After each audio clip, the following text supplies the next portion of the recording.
Bonjour et bienvenue à ce webinaire sur les travaux de l'AIE-PCT HPT Heat Pumping Technology. Ce webinaire sera animé par mon collègue Pierre Pardo et par moi-même, Michel Mondeau du CETIAT.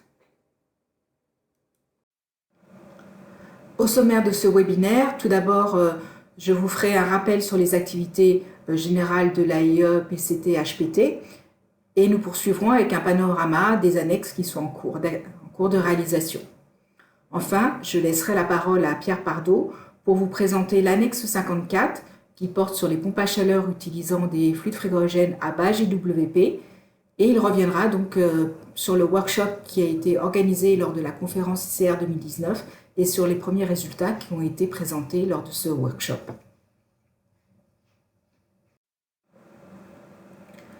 Le HPT Heat Pumping Technology est donc un programme de collaboration technologique qui a été développé par l'Agence internationale de l'énergie et il a pour objectif le développement et le déploiement des pompes à chaleur dans toutes les applications où celles-ci vont permettre une amélioration de l'efficacité énergétique et la réduction des émissions de CO2.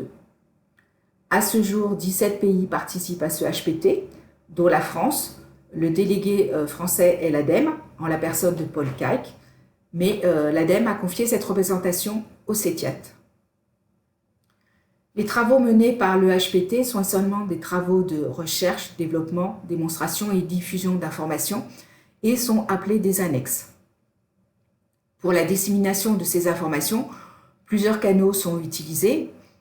Tout d'abord, le HPT est un site internet dont vous voyez l'adresse en bas, www.heatpumpingtechnology.org. S'appuie aussi sur les comptes Twitter, LinkedIn du HPT.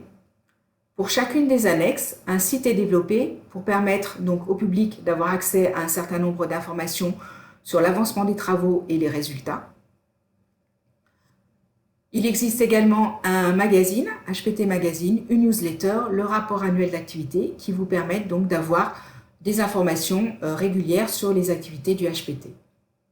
Enfin, une conférence est organisée tous les 3 ans qui s'appelle l'IEA Heat Pump Conference, ainsi qu'une journée de réunion appelée National Expert Meeting, dont je vous parlerai un petit peu plus en détail après. Les missions confiées par l'ADEME donc pour la représentation de la France au HPT sont les suivantes. Donc, la participation au comité exécutif qui définit les activités à mener et valide les activités menées par les annexes. Et la deuxième mission est essentiellement de valoriser les activités du HPT auprès de la filière professionnelle française. Et ce, pour pouvoir promouvoir une participation active aux travaux du HPT et plus particulièrement donc dans ces annexes de travaux R&D. Donc pour cette valorisation des activités du HPT, nous organisons une série de webinaires. 2 webinaires ont déjà été organisés en février et en juin de cette année. Et aujourd'hui, nous avons donc ce 3e webinaire consacré aux activités du HPT. Les activités à suivre actuellement, donc je vous informe de l'apparition du numéro 3 du HPT Magazine. Celui-ci est disponible sur le site du HPT. Il peut être lu en ligne ou téléchargé et il est essentiellement consacré aux technologies pour le refroidissement dans le futur. Car on sait que demain, les demandes de refroidissement seront en nette croissance et donc ça va un petit peu à l'encontre des objectifs du réchauffement climatique. Et puis, deuxième événement à ne pas perdre de vue, donc la conférence HPC 2020 qui va se dérouler du 11 au 14 mai en Corée. Vous retrouverez toutes les informations concernant l'organisation de cette conférence sur le site dédié hpc2020.org. Et donc, vous pourrez découvrir le programme ainsi que la possibilité de vous enregistrer pour participer à cette conférence. Nous allons maintenant revenir sur ce National Experts Meeting. En fait, c'est une journée qui regroupe les participants de tous les pays membres du HPT, mais qui a été également ouverte à d'autres participants. Et l'idée est donc d'avoir un échange et un brainstorming sur les besoins en R&D sur les pompes à chaleur. Donc la réunion a eu lieu le 24 octobre 2019 à Nuremberg, conjointement avec le European Heat Pump Summit. Vous pouvez voir donc les participants à cette journée. Ils étaient au nombre de 25, venant de différents pays comme l'Autriche, la Chine, le Canada, l'Allemagne, le Danemark, la France, le Japon, les Pays-Bas, la Suède, la Grande-Bretagne et les États-Unis. Parmi ces participants, des personnes venant de différents organismes de R&D ou d'associations nationales de pompes à chaleur, mais également il y avait 6 industriels. La France était représentée par 3 participants, EDF, NIBE France et le CETIAT.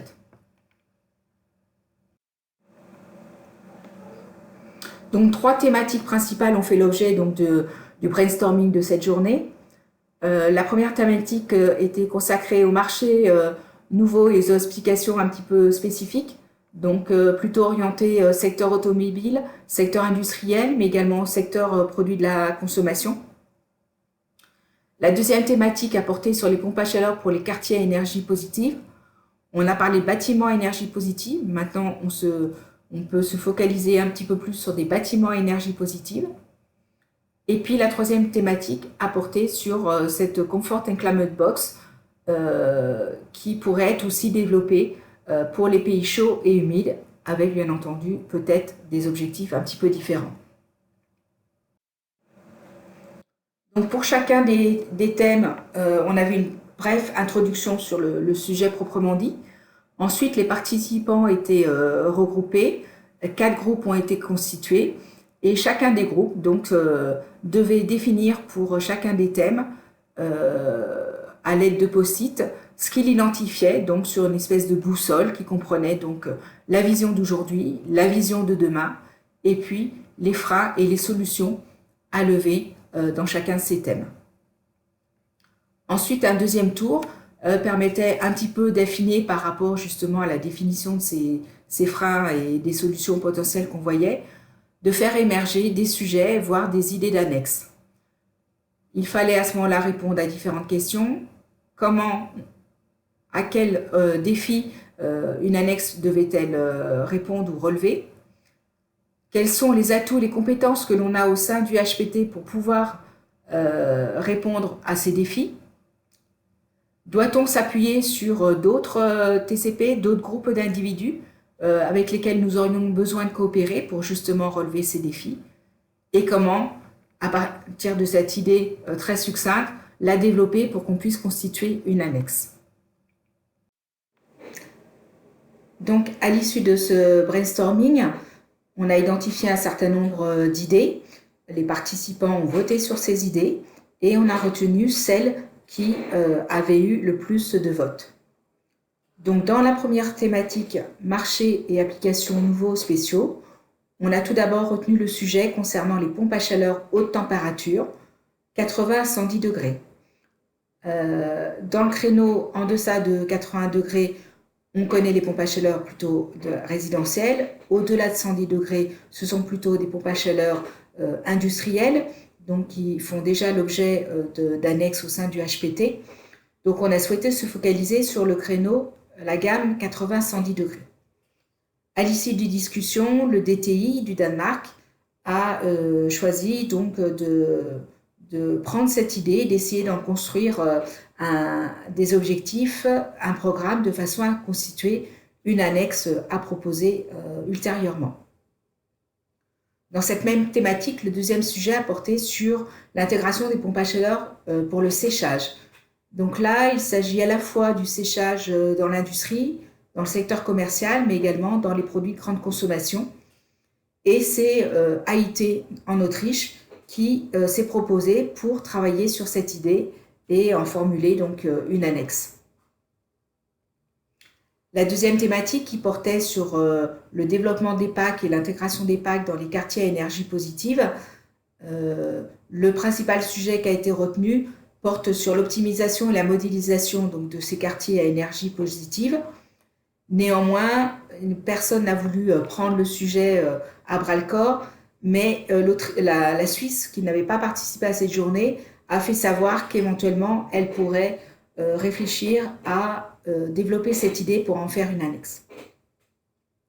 Le deuxième sujet qui avait retenu un peu l'attention des participants portait sur les sources de chaleur collective pour les pompes à chaleur dans les bâtiments, mais en fait, cette idée a été identifiée comme pouvant être rattachée à une autre annexe déjà en préparation.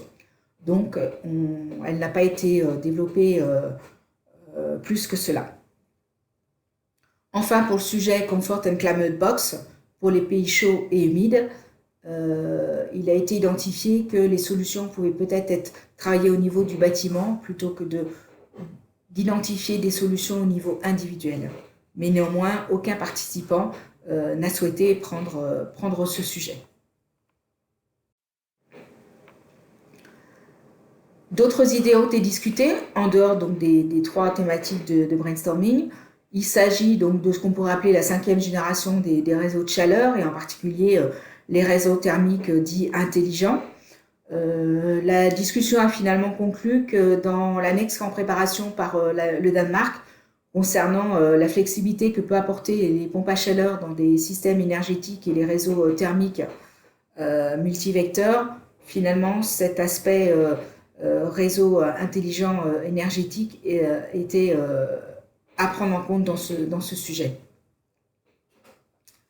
L'autre idée discutée portait sur la flexibilité de la réponse à la demande et puis la possibilité d'effacement des pointes de consommation électrique qui étaient offertes par l'utilisation de pompes à chaleur, éventuellement aussi par les véhicules électriques. Et en fait, l'idée là n'est pas de regarder d'une manière sur de la modélisation comment ceci peut se faire, quelles sont les possibilités offertes par les PAC, mais surtout de montrer par des projets de démonstration aux services publics, aux décideurs, aux gestionnaires de réseaux et de distribution que les PAC effectivement peuvent contribuer à l'équilibre de ce réseau électrique et permettent aussi d'utiliser une plus grande part d'énergie renouvelable. Donc c'est mettre en pratique les possibilités de ces PAC et faire la démonstration des avantages apportés par les pompes à chaleur. Ce sujet, il se situe vraiment dans la continuité des annexes 42 qui portaient sur les pompes à chaleur dans les réseaux intelligents et sur cette annexe 55 Comfort and Climate Box qui est en cours. Donc on a souhaité avoir un peu plus de recul sur ces annexes avant d'engager le développement d'une annexe potentielle sur ce sujet. Après ce rappel des activités du Heat Pumping Technology, nous allons maintenant regarder un petit peu plus en détail les activités dans les différentes annexes et donc avec un panorama des annexes en cours. Chacune des annexes donc, porte un numéro. Donc aujourd'hui, nous avons des annexes en cours entre l'annexe 48 et l'annexe 56. L'annexe 56 est la plus récente puisqu'elle a été adoptée et validée lors du comité exécutif de novembre 2019 et elle ne démarrera donc qu'en janvier 2020. Pour chacune des annexes, vous avez donc l'intitulé de l'annexe, vous avez son numéro. Ensuite, vous avez les pays participants, avec noté en gras et en noir le pilote de l'annexe, donc le pays qu'on appelle l'Operating Agent. Et pour les annexes auxquelles la France participe, donc vous voyez en rouge marqué FR. Ensuite, vous avez les dates de début et de fin de chacune des annexes. Et nous allons revenir donc sur les annexes 48 à 55, hormis l'annexe 54, puisqu'elle va faire l'objet de la troisième partie de ce webinaire. L'annexe 48 donc, porte sur les pompes à chaleur industrielles. C'est une deuxième phase. C'est une annexe qui a été réalisée d'avril 2016 à mars 2019, prolongée jusqu'en novembre pour finaliser la rédaction du rapport. Donc l'Operating Agent était l'Allemagne et la France a participé avec EDF comme contributeur. Cette annexe 48 est en fait une suite de l'annexe 45 qui portait sur les applications des pompes à chaleur industrielles qui avait eu lieu entre 2010 et 2014. Donc, le domaine d'application de ces annexes, ce sont les packs, principalement de moyenne et de forte puissance, permettant d'obtenir des températures allant jusqu'à 150 degrés. L'objectif est donc de récupérer la chaleur industrielle, de la valoriser, soit au niveau des processus industriels eux-mêmes, soit également au niveau du chauffage, du refroidissement et de la climatisation des bâtiments. L'annexe 35 avait permis d'identifier un certain nombre d'applications ou de secteurs industriels très prometteurs pour l'intégration de pompes à chaleur dans les processus industriels. Et bien entendu de pompes à chaleur haute température. L'annexe 48 vise maintenant à surmonter les freins au déploiement de ces packs industriels à grande échelle. Donc pour cela, l'annexe a porté son effort sur les secteurs industriels à fort potentiel et dans ces secteurs-là, a identifié les meilleures pratiques. Ainsi, les participants ont pu élaborer et diffuser des messages et des informations claires pour mieux faire comprendre les opportunités qu'apportent les packs dans le secteur industriel pour la réduction des consommations énergétiques et les émissions de CO2. Donc ces messages sont portés auprès des décideurs politiques, des associations, des industriels eux-mêmes.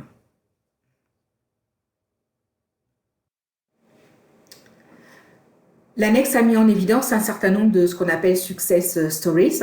Donc tout d'abord, elle a identifié 340 applications concrètes de pompes à chaleur dans le secteur industriel, dont 30 en France. Je vous donne deux exemples particuliers assez courants. Tout d'abord, l'intégration d'une pompe à chaleur dans une colonne à distiller le méthanol, où la pompe à chaleur va donc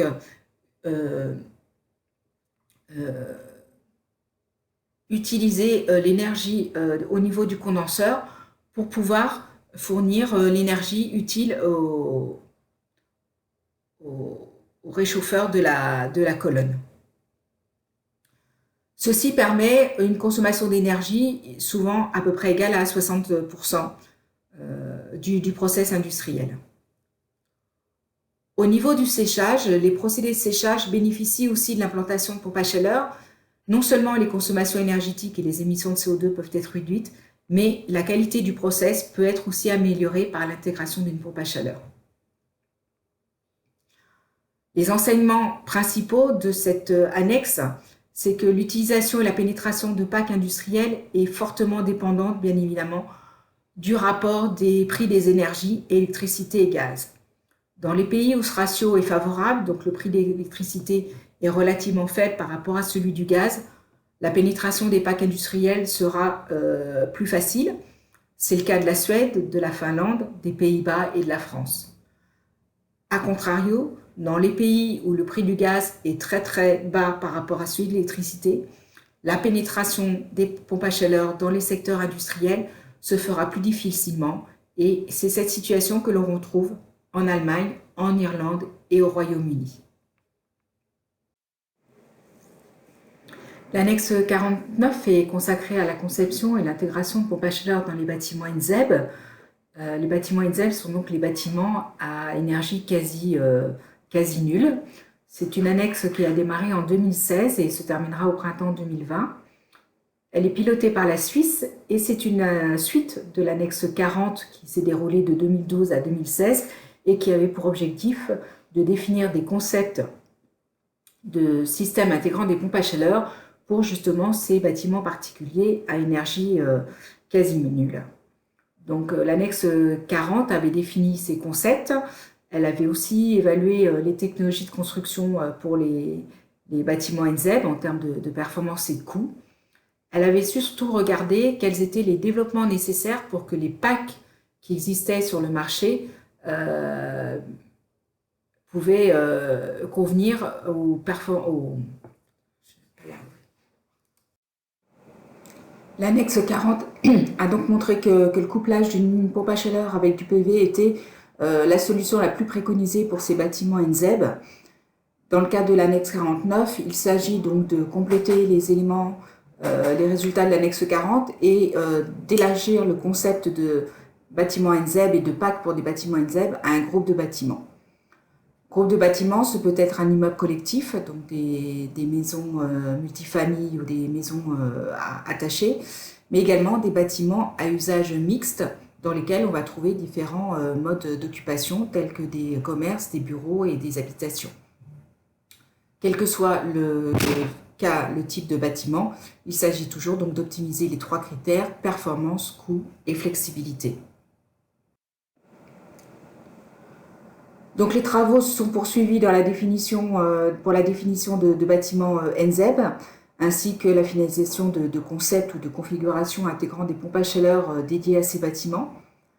Il s'agit également de regarder l'intégration des bâtiments NZEB avec des packs dans des systèmes énergétiques et dans les réseaux thermiques. Les participants ont continué à développer des prototypes, à réaliser des mesures sur site. Et l'objectif a été donc de rechercher dans la conception et la régulation des packs les critères de dimensionnement par rapport à la performance, au coût et donc à la flexibilité et la réponse à la demande.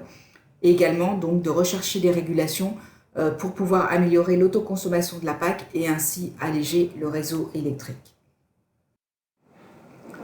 Donc, un exemple de réalisation, le projet Erzobase en Allemagne. Donc, ce sont 8 maisons terrasses telles qu'elles vous ont été présentées dans une photo, dans une diapo précédente. Le chauffage est assuré par 2 pompes à chaleur gaz avec des ballons de stockage associés à des émetteurs moyenne température. Au niveau de l'ECS, nous avons un ballon de 100 litres et ensuite nous avons des petites packs boosters individuelles dans chacune des maisons pour pouvoir donc relever le niveau de température de l'eau chaude sanitaire à 50 degrés. Enfin, ceci est complété donc par des panneaux PV de 98 kWh crête ainsi que des batteries électriques. Donc la régulation qui a été identifiée pour favoriser l'autoconsommation de la PAC, quand on a une production PV, on va chercher à augmenter la température de stockage de l'ECS et on va la remonter de 50 à 65 degrés. On va également recharger les ballons tampons de chauffage à 35 degrés. A contrario, lorsque la PAC va fonctionner sur le réseau électrique ou sur une batterie, on va maintenir le ballon ECS à 50 degrés. On va jouer avec la modulation de puissance de la PAC à 40% pour avoir le meilleur COP et on rechargera uniquement un seul ballon tampon de chauffage à 35 degrés. Cette régulation permet d'obtenir des performances saisonnières relativement élevées. Au niveau du chauffage, on atteint un SCOP de 5,6 et au niveau de la production ECS, un SCOP de 4,0. Dans le graphe situé à droite de cette diapo, on peut voir donc les économies que l'on peut réaliser si l'on compare ce système, ce concept, à l'utilisation d'une PAC on-off et une régulation standard. Donc au niveau de la consommation énergétique exprimée en énergie finale, on atteint une réduction de 26,6 kWh par mètre carré par an. Et en termes d'émissions de CO2, ceci se traduit par une réduction de 14 kg par mètre carré et par an. L'annexe 50 est dédiée aux pompes à chaleur qui sont installées dans des bâtiments multifamilles, donc des petits immeubles collectifs, pour le chauffage et l'ECS. L'annexe a démarré en janvier 2017 et se terminera au printemps 2020. Elle est pilotée par l'Allemagne et la France y participe par la contribution de EDF. Donc les objectifs de cette annexe sont de favoriser le déploiement des PAC dans ces petits immeubles résidentiels et surtout de démontrer l'intérêt d'utiliser des énergies renouvelables, d'intégrer des PAC dans des bâtiments rénovés sans nécessairement améliorer l'enveloppe du bâtiment, mais néanmoins de réaliser des économies d'énergie potentielles. Donc pour ce faire, les participants ont développé un certain nombre de concepts et ont constitué des matrices de solutions avec un outil de recherche qui permet, en fonction du type de bâtiment, d'identifier le ou les concepts les plus adaptés au bâtiment. Quelques exemples de réalisation de pompes à chaleur dans des bâtiments multifamilles. Par exemple, un HLM à Soissons, où le chauffage est assuré par un réseau de chauffage urbain qui a été rénové puisqu'il a été relié à une centrale de chauffage bois. La production OCS, qui était une production électrique individuelle, a été remplacée par une pompe à chaleur collective. Ces améliorations ont permis de réduire la facture d'électricité de 50% et principalement par les économies réalisées sur l'eau chaude sanitaire, puisque la consommation a été réduite de 75 à 24 kWh d'énergie primaire par mètre carré et par an. Autre exemple de réalisation, dans un immeuble collectif à Marseille, où la production d'ECS a été assurée par une pompe à chaleur sur des panneaux solaires thermiques, 2 petites pompes à chaleur de 12 kW avec 2 ballons de stockage de 2000 litres chacun. Et au final, la performance énergétique annuelle atteint une valeur supérieure à 3,6, soit 70% d'énergie renouvelable utilisée pour cette production ECS. Enfin, l'exemple d'un éco-district qui regroupe 7 bâtiments, des bâtiments d'habitation, des bureaux, une pépinière, sur une surface d'à peu près 28 mètres carrés. Cet éco-district est alimenté par 8 pompes à chaleur géothermiques pour l'ECS et 5 autres packs pour le chauffage et le refroidissement. Et ces pompes à chaleur utilisent comme source froide des eaux rejetées et traitées par une station d'épuration située à 500 mètres de l'éco-district. Donc voilà un exemple type de valorisation de chaleur fatale qui peut être utilisée pour alimenter des bâtiments pour leur chauffage et l'eau chaude sanitaire. Donc les participants de l'annexe 50 ont développé un certain nombre de concepts qui sont adaptés à ces bâtiments multifamilles. Ils sont au nombre de 7. Le premier, c'est un système tout centralisé, une seule pompe à chaleur pour l'ensemble du bâtiment qui assure à la fois le chauffage et le CS. On peut avoir un système centralisé mais séparé, une pompe à chaleur qui assure le chauffage pour l'intégralité des appartements et une deuxième pompe à chaleur qui assure la production ECS pour l'ensemble des appartements également. On peut avoir un système où on a une pompe à chaleur qui assure l'ECS et le chauffage dans chacun des appartements. On peut avoir une pompe à chaleur dédiée à un certain nombre d'appartements pour le chauffage et le CS. On peut avoir des systèmes individuels par pièce. Et on peut avoir également des systèmes décentralisés, c'est-à-dire une pompe à chaleur qui va assurer le chauffage, une partie de l'ECS avec des boosters individuels dans chacun des appartements. Et enfin, des systèmes hybrides. Pour chacun de ces concepts, il existe une fiche descriptive du concept et également un exemple de configuration et de schéma hydraulique avec des exemples de réalisation concrète de mise en œuvre de ces différents concepts. En complément, les participants ont développé sous forme de matrice un outil de recherche de solutions.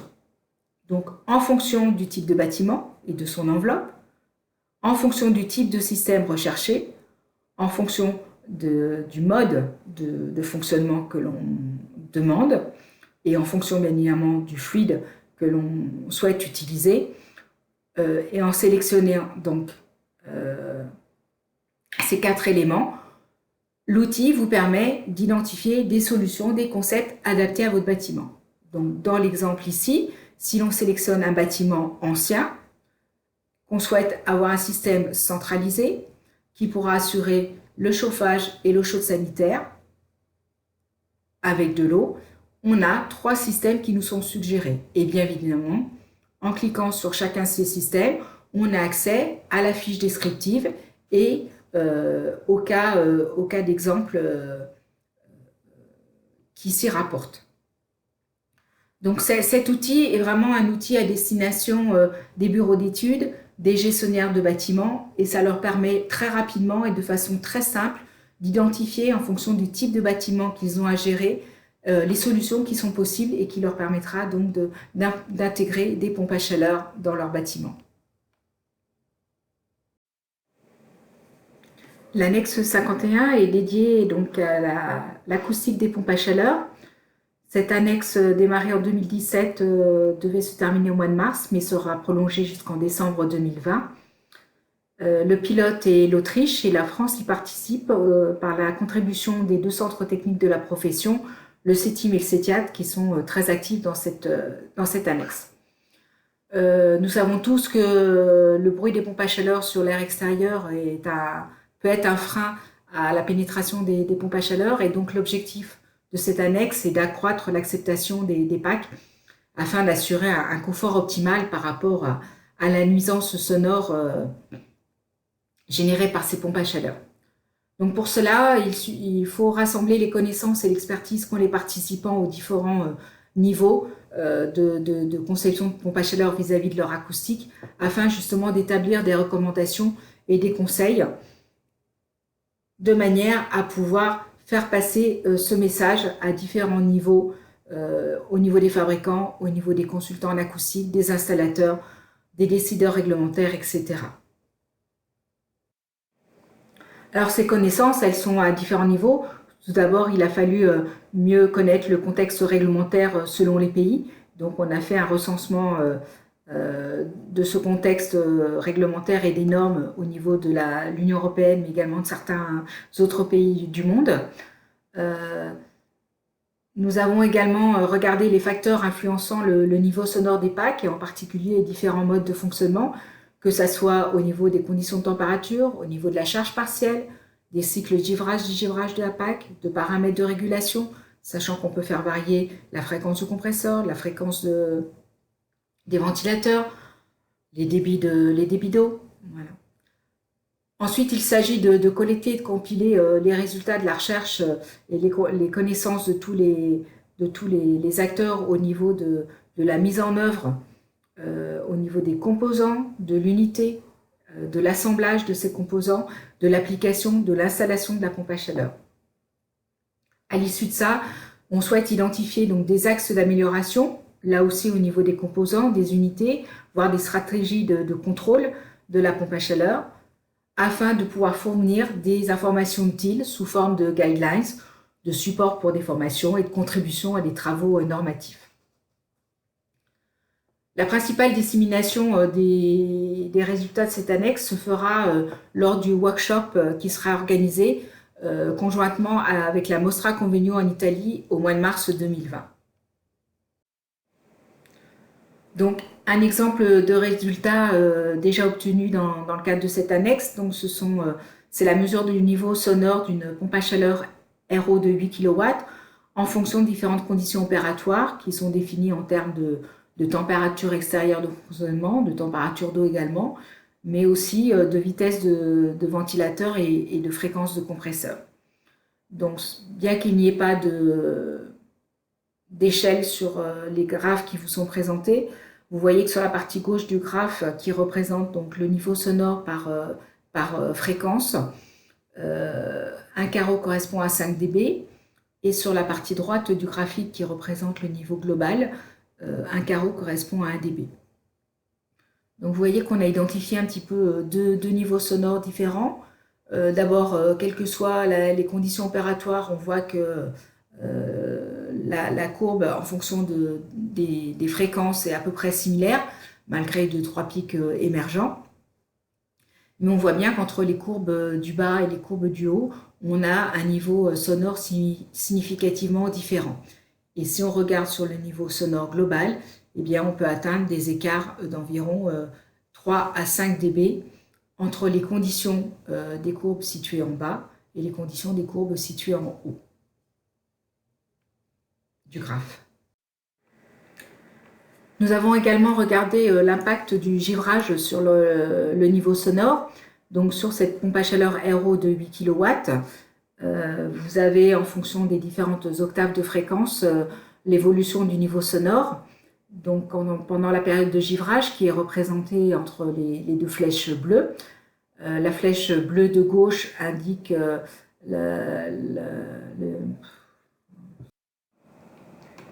Pour l'annexe 52, il s'agit donc de regarder les performances des pompes à chaleur géothermiques, donc ground source heat pumps, dans des bâtiments de taille significative, bâtiments commerciaux, publics ou des bâtiments des immeubles collectifs. Cette annexe qui a démarré en 2018 se terminera fin 2021 et pilotée par la Suède. Donc les objectifs principaux sont d'établir une base de données de mesure sur site de PAC géothermique, donc pour ces bâtiments de superficie assez grande, et du coup que cette base de données soit représentative des mesures de performance qu'on peut avoir de ces systèmes dans différents pays et constituer un ensemble de cas de référence pour pouvoir faire une analyse comparative des performances obtenues.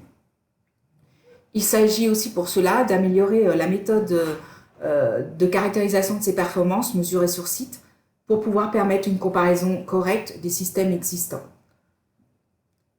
Et enfin, cette analyse permettra donc de diagnostiquer les installations ayant de faibles performances et bien entendu d'identifier des pistes d'amélioration. Donc là, la tâche 1, le premier axe de travail de cette annexe est de recenser des cas de mesure sur site. Donc dans le cadre de l'annexe, les 7 pays participants ont mis en place une instrumentation sur 38 sites, mais ils ont également identifié 45 publications pour lesquelles il y a des données de performance saisonnière sur ces packs géothermiques et d'autres avec un petit peu moins de détails. Donc ensuite, principalement, la tâche 2 est consacrée à la rédaction d'un guide qui va définir l'instrumentation et le type de mesure à réaliser sur site pour pouvoir établir les performances des packs géothermiques.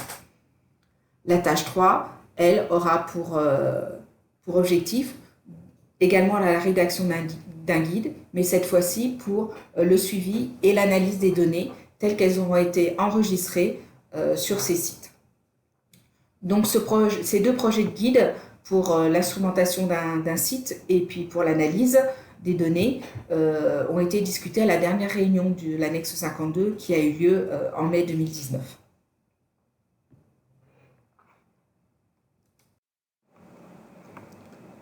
L'annexe 53 traite du développement des technologies alternatives pour le refroidissement et la réfrigération.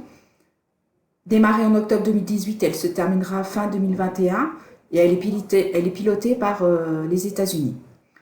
On sait tous que la demande mondiale de refroidissement augmente significativement, refroidissement, déshumidification et réfrigération, et que l'augmentation des consommations énergétiques pour ce refroidissement va à l'encontre des objectifs de réduction du réchauffement climatique que l'on s'est donnés. Donc pour remédier à cela, la communauté mondiale se pose la question de savoir comment elle peut réduire l'impact de cette croissance de la demande de refroidissement. Donc pour répondre à cette question, les objectifs que l'annexe s'est donné, c'est de mettre au point des solutions technologiques pour les systèmes de climatisation et de réfrigération avec des plus hauts rendements énergétiques et donc ainsi réduire l'augmentation des consommations énergétiques prévues pour ces applications. Les participants de l'annexe s'axent essentiellement sur 2 voies technologiques à étudier. D'une part, donc, la compression de vapeur avancée avec des fluides frigorigènes à faible, voire très faible GWP.